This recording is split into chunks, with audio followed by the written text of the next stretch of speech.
Salut les amis, bienvenue sur la chaîne. Il y a quelques jours, j'ai lu un texte qui m'a poussé à me demander à quel point est-ce qu'il est important de chercher Dieu. Et j'ai décidé de lire un peu la Bible pour voir ce que je trouvais sur le sujet. Et dans un des textes, Dieu est dépeint comme en train de scanner la terre pour voir ce que les hommes cherchent et ce qui les occupe. Le texte dit « L'Éternel, du haut des cieux, regarde les fils de l'homme pour voir s'il y a quelqu'un qui soit intelligent, qui cherche Dieu. » Donc le fait de chercher Dieu ici, c'est un signe d'intelligence. Et on pourrait se demander, qu'est-ce que ces personnes ont de spécial? Qu'est-ce qui fait qu'elles se mettent à chercher Dieu et d'où leur vient cette intelligence? Mais plus on lit et plus on réalise que cette première question n'a pas vraiment de sens. Il y a un autre texte qui répond à cette question. Il dit « Nul n'est intelligent, nul ne cherche Dieu. Tous sont égarés, tous sont pervertis. » Alors, on découvre d'autres choses à propos du fait de chercher Dieu. On découvre que si on cherche Dieu, on sait là où on va. On n'est pas égaré. Si on cherche Dieu, j'imagine qu'on l'a trouvé au moins dans une certaine mesure, alors on ne tombe pas dans la perversion, on n'est pas soumis, on va dire, à ses propres attraits, à son instinct. Et on est un peu plus maître de ce qu'on fait. La vie a un peu plus de sens. Mais la partie triste, c'est que personne n'est naturellement intelligent. Personne ne cherche Dieu de lui-même. Et donc, quelque part, on est tous soumis à notre propre instinct, à nos propres chairs. Et on n'est pas vraiment au courant de ce qui se passe. On ne va pas nécessairement dans le bon chemin. On est soumis à des choses qu'on ne comprend pas totalement. Et pour sortir de ce cadre, il nous faut chercher Dieu. Mais la question, c'est comment est-ce qu'on en vient à chercher Dieu, puisque personne ne cherche Dieu de lui-même. Et lorsqu'on continue à étudier, lorsqu'on continue à lire, on découvre que c'est Dieu qui vient nous chercher le premier. Le livre de Jérémie dit « Car je connais les projets que j'ai formés sur vous, dit l'Éternel, projets de paix et non de malheur, afin de vous donner un avenir et de l'espérance. Vous m'invoquerez et vous partirez, vous me prierez et je vous exaucerai, vous me chercherez et vous me trouverez si vous me cherchez de tout votre cœur. » À plusieurs endroits dans la Bible, on trouve ces personnes qui ont une révélation particulière de Dieu. On a par exemple Moïse qui gardait ses troupeaux et à un moment il rencontre Dieu d'une manière particulière. Et Dieu va le charger d'un message qu'il va devoir transmettre à d'autres personnes. Donc Dieu se révèle à une personne qui doit transmettre ce message à d'autres personnes. On a aussi l'exemple du prophète Ésaïe qui rencontre Dieu d'une manière particulière et qui ensuite doit partager le message que Dieu lui transmet. On a l'exemple aussi de l'apôtre Paul qui avait son plan, allait dans sa direction.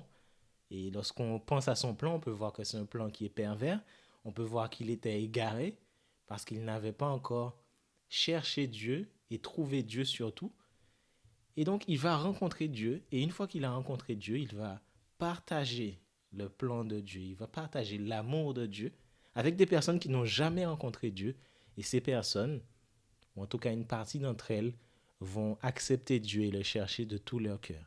Donc c'est souvent le schéma qu'on retrouve dans la Bible où Dieu se révèle à quelques personnes et ces personnes vont ensuite partager l'amour de Dieu aux autres. Ces personnes vont partager à ceux qui les entourent que Dieu les cherche et qu'elles aussi elles peuvent chercher Dieu et trouver Dieu.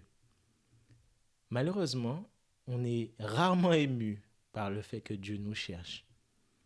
Et donc, à ce moment-là, il arrive que Dieu permette qu'un aléa de la vie vienne pour nous sortir de notre quotidien, pour nous permettre de sortir de nos habitudes, de nos mécanismes, pour réfléchir un peu plus profondément au sens de la vie, à la raison pour laquelle nous sommes là, à réfléchir à nos chemins. Comme le premier verset le dit, on ne sait pas vraiment là où on va. Tous sont égarés. On tombe tous dans la perversion. Mais ces moments de difficulté qui peuvent être dus à la maladie, à la faillite, à plein de raisons très humaines. On ne vit pas tous la même chose, mais ces expériences peuvent nous permettre de rentrer en nous-mêmes et nous poser d'autres questions, de peut-être rencontrer Dieu si on le cherche. Et Deutéronome 4, verset 29 dit, en parlant de ces moments de difficulté où on en vient chercher Dieu, c'est là aussi que tu chercheras l'Éternel ton Dieu et que tu le trouveras si tu le cherches de tout ton cœur et de toute ton âme. On a souvent des objectifs, on a souvent un plan pour notre vie et la nécessité de chercher Dieu peut apparaître comme quelque chose qui passe au second plan pour ceux qui savent que Dieu existe et ceux qui croient que Dieu existe. Mais pour la majorité des autres êtres humains, le fait de chercher Dieu ne passe même pas au second plan, c'est une aberration.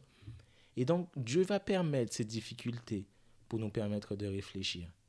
On a l'exemple du roi David qui avait déjà une certaine relation avec Dieu. Mais Dieu permettait les difficultés pour qu'il puisse se raccrocher à Dieu, pour qu'il puisse placer en Dieu son espoir, qu'il puisse le chercher d'une manière plus profonde, que son cœur s'applique d'une manière plus particulière à le chercher. Et donc ce jeune roi qui avait été choisi pour être le futur roi, en fait, il est en difficulté, puisque le roi actuel, Saül, le poursuit et essaie de le faire périr. Et donc David, il fuit avec les quelques centaines d'hommes qui l'accompagnent, il fuit dans les cavernes, il se cache et il déménage souvent. Et il fuit dans le désert aussi pour éviter de mourir. Et là, dans ces situations, là, dans ce cadre, il a l'occasion de chercher Dieu. Là, dans ces difficultés, il a l'occasion de s'appuyer sur Dieu. Et il peut écrire les paroles qu'on trouve dans le livre des psaumes. Psaume 63, on va lire le verset 2. Ô Dieu, tu es mon Dieu, je te cherche. Mon âme a soif de toi.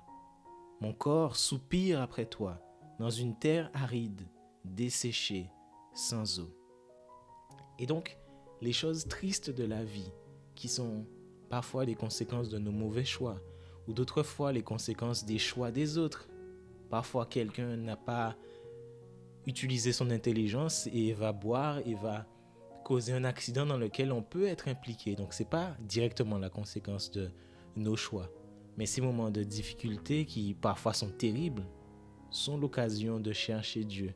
Et Dieu le permet bien souvent pour qu'on puisse se mettre de tout notre cœur à trouver une réponse au sens de notre vie.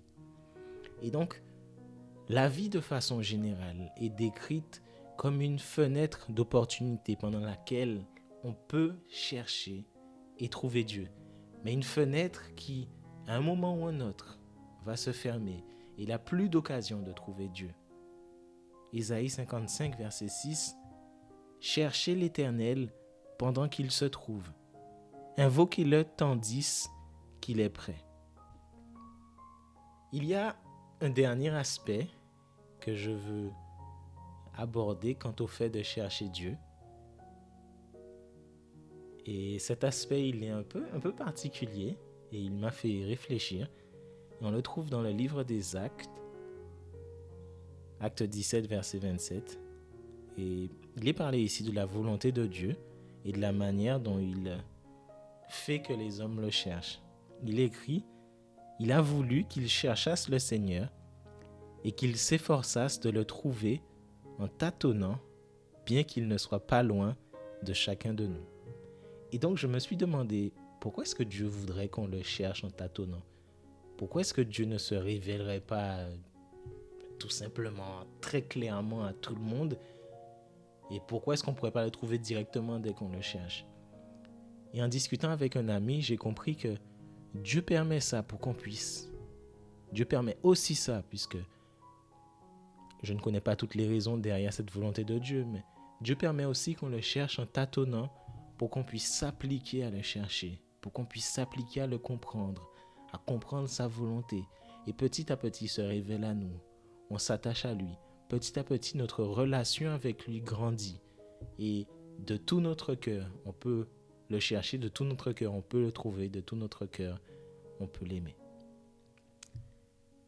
Voilà ce que je voulais partager avec vous. J'espère que ce moment a pu provoquer en vous de la réflexion et une volonté, un désir de rechercher Dieu.